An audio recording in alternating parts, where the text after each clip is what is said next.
sequence of instructor, but when I took the course 2 years ago, right, this is not how we do it. I'm sure you're teaching the correct thing. Because 2 years ago, I still remember my things, right? That was not how we learn it. So, are you sure you're teaching it correctly?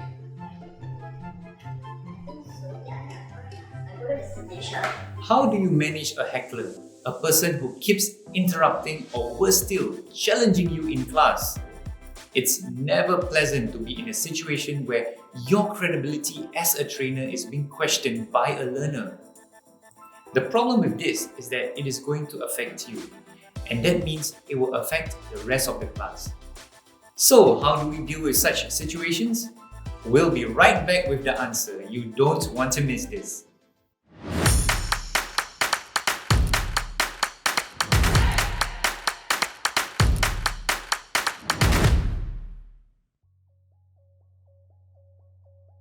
When it comes to handling hecklers, this is what you can do.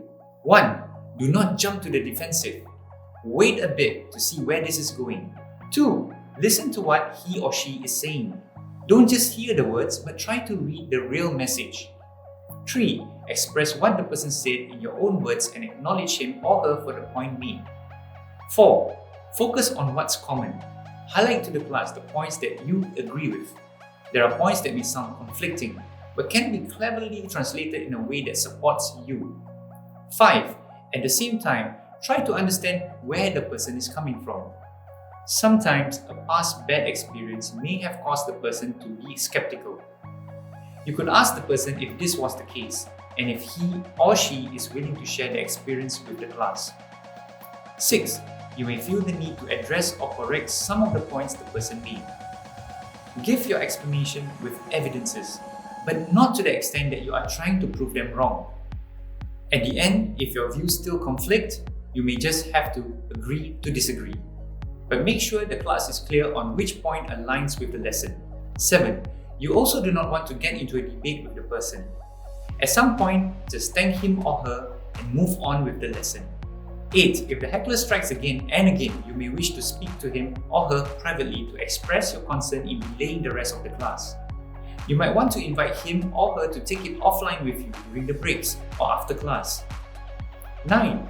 You might also wish to set the context with your class to avoid another heckler situation. Let them know immediately after one situation that it is your responsibility to cover all the lessons to the best that you can. The open discussions may bring about some good points, but would interrupt the flow of the lessons. You may also inform them that you could allocate some time before the end of the class if they wish to continue these discussions. 10. If for some reason the heckler refuses to stand down, politely seek consensus from the rest of the class to continue. Thank everyone for their participation and move on with your class. I hope you found this useful. Don't forget to like and share this video. Whether you are just getting your feet wet in training or setting yourself up for a long-term career, First Aid Training is one of the best platforms available out there for you.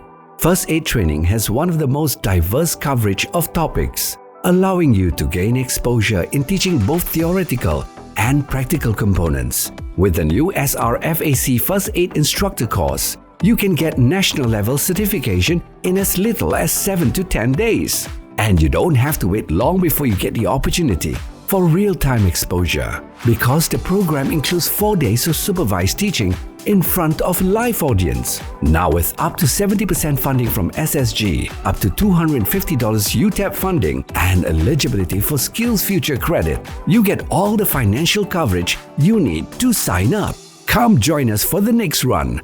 Dial the number on your screen or go to firstaidinstructorcourse.sg for more details.